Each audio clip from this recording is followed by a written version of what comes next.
Good morning, everyone. I am Ishika Oberoi, a student of BCom final year of Sanatan Dharma College, Ambala, Kent. Today, I am here to represent my topic, that is critical evaluation of fiscal policy. Let me introduce you all to the meaning of fiscal policy. Fiscal policy is playing an important role in economic and social development of the country. Fiscal policy is what the government employs to influence and balance the economy with the help of taxes and spendings. Fiscal policy implies that decision taken by the government with respect of its revenue collection, that is in the form of taxes or other expenditures known as taxation, expenditure and other financial operations to accomplish certain national goals. These are some of the definitions introduced by the famous authors regarding fiscal policy. Number 1. According to Harvey and Johnson, fiscal policy includes the changes in government expenditure and taxation designed to influence the pattern and level of activity. In the words of G.K. Shaw, fiscal policy includes any design to change the price level, composition of timing of government expenditure or to vary the burden, structure or frequency of the tax payment. Let's read about the objectives of fiscal policy. These are the basic objectives of fiscal policy, starting with the point number 1, development by effective mobilization of resources. The principal objective of fiscal policy is to ensure rapid economic growth and development. This objective of economic growth and development can be achieved by mobilization of resources. The central and the state government in India have used fiscal policy to mobilize the resources. The financial resources can be mobilized by taxation, public saving, and private savings. This means fiscal policy plays an important role in the mobilization of resources. Mobilization of resources means effective use of the resources for the economic growth and development of the country.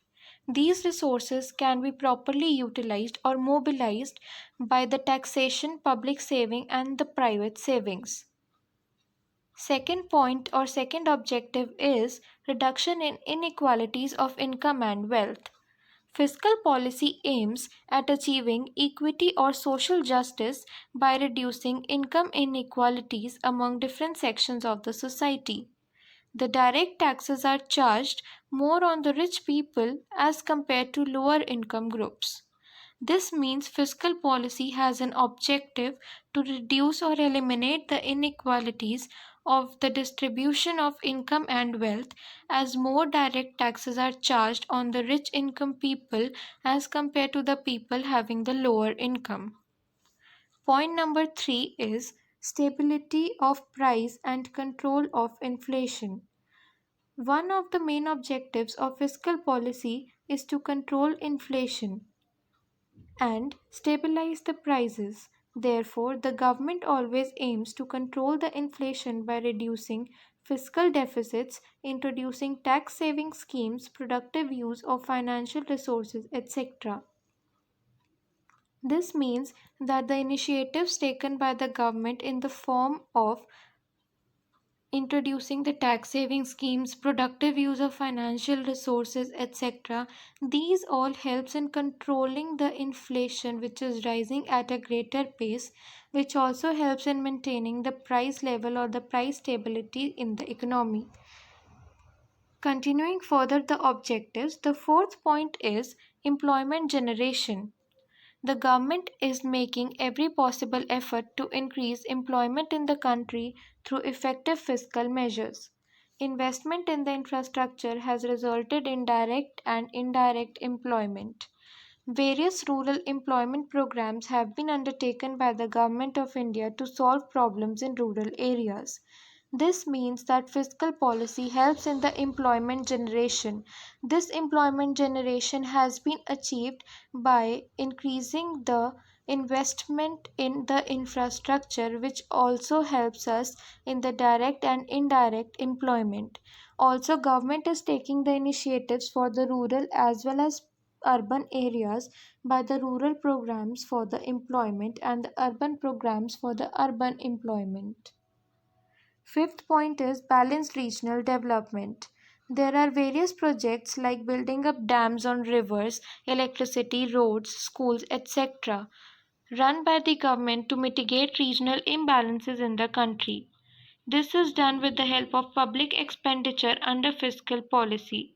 This means that all the expenditure the government receives from the public, it invests in all the things like electricity, roads, schools, etc., which is in the form of infrastructure. It means that the government always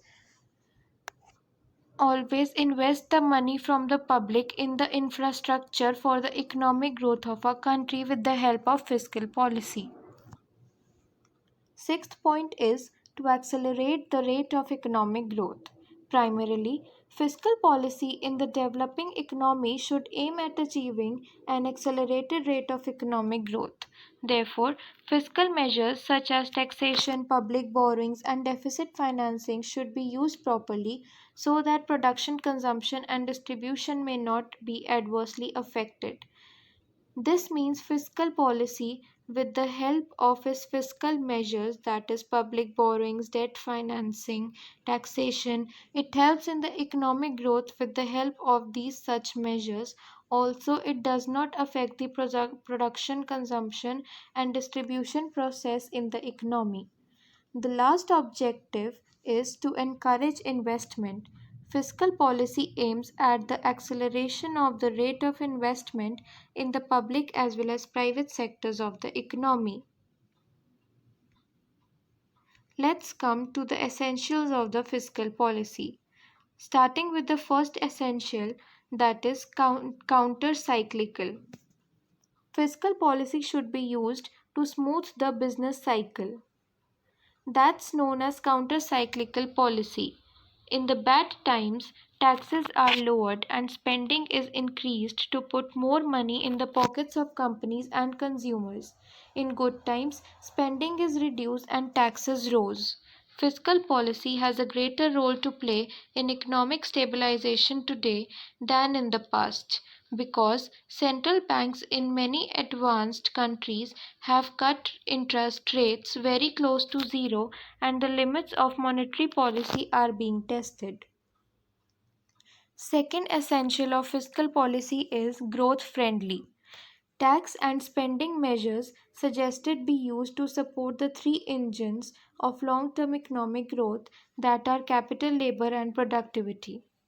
Capital includes machines, roads, and computers. Second is labor, and the third is productivity or how much each worker produces per hour. The third essential is promoting inclusion. Fiscal policy should also help people fully participate in and adapt to a changing economy. Better access to education, training, and health services, as well as social insurance, can make it easier for the workers to bounce back from a job loss or illness. The fourth essential is supported by strong tax capacity.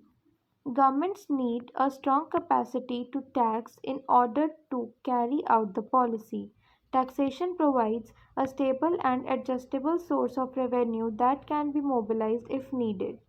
It is also a central element in determining the ability of a country to repay its debts.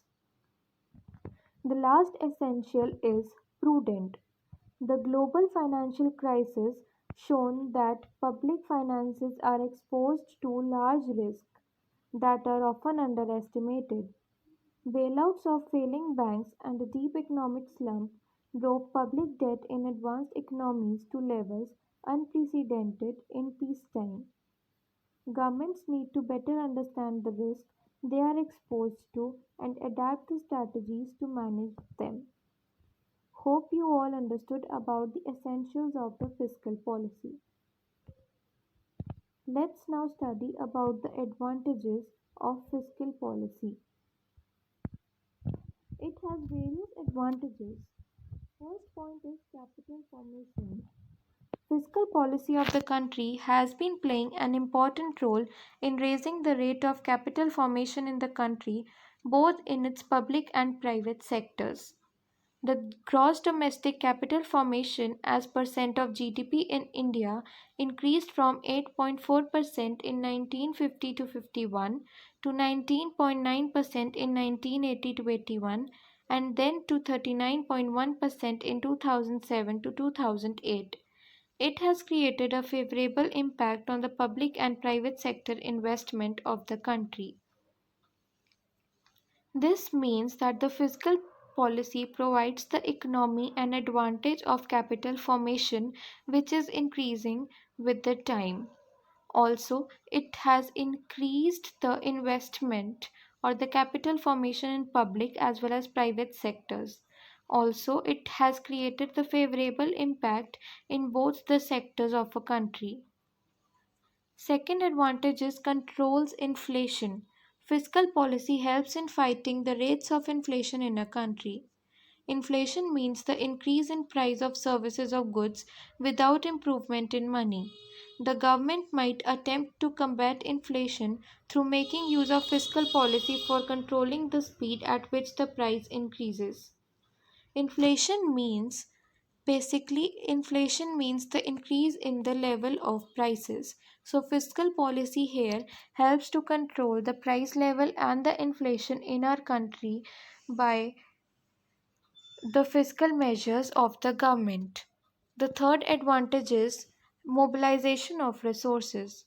Fiscal policy of the country has been helping to mobilize considerable amount of resources through taxation, public debt, etc. for financing its various developmental projects. The extent of internal resource mobilization for financing plans increased considerably from 70% in 1965 to 66 to around 90% in 1997 to 98. Further continuing the advantages. Fourth point is predicts mistake. Government officials and economists predict what will occur in certain economy over time and thus set the fiscal policy or regulation to meet those assumptions. However, false assumption can mean that the policy will basically hurt the economy rather than assist it to maintain a steady growth. This means the government officials and the economists predict that what will happen in future or what mistakes can happen in future and they set a physical policy or the regulation to help or to control such mistakes in futures. The fifth advantage is inducement to private sector. Private sector of the country has been getting necessary inducement from the fiscal policy of the country to expand its activities. Tax concessions, tax exemptions, subsidies, etc., incorporated in the budgets have been providing adequate incentives to the private sector units engaged in industry, infrastructure, and export sector of our country.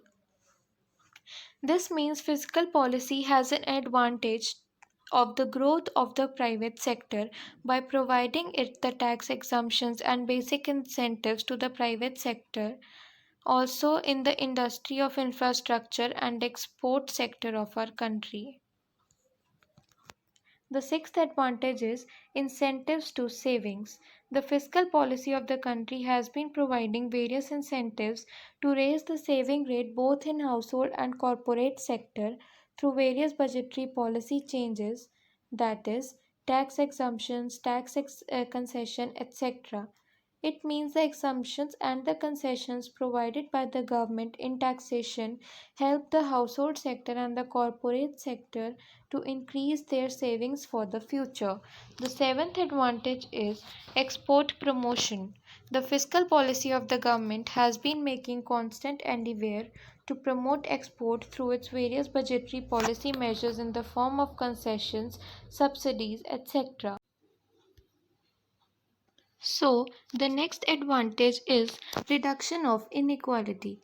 Fiscal policy of the country has been making constant endeavor to reduce the inequality in the distribution of income and wealth. Progressive taxes on income and wealth, tax exemptions, subsidies, grant, etc. are making a consolidated effort to reduce such inequality. Moreover, the fiscal policy is also trying to reduce the regional disparities through its various budgetary policies.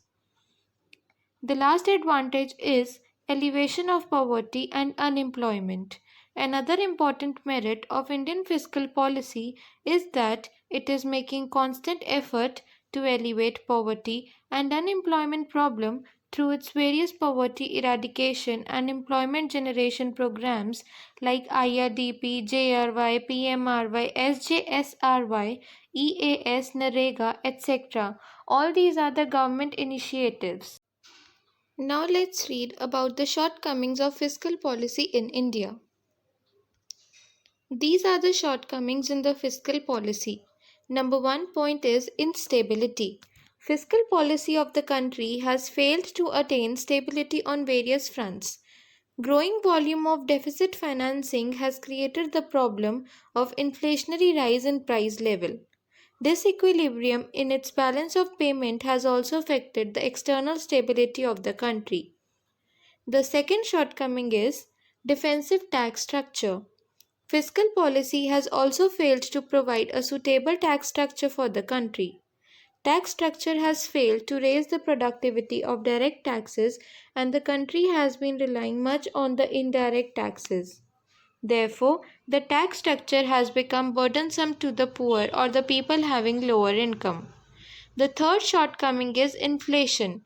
Fiscal policy of the country has failed to contain the inflationary rise in price level.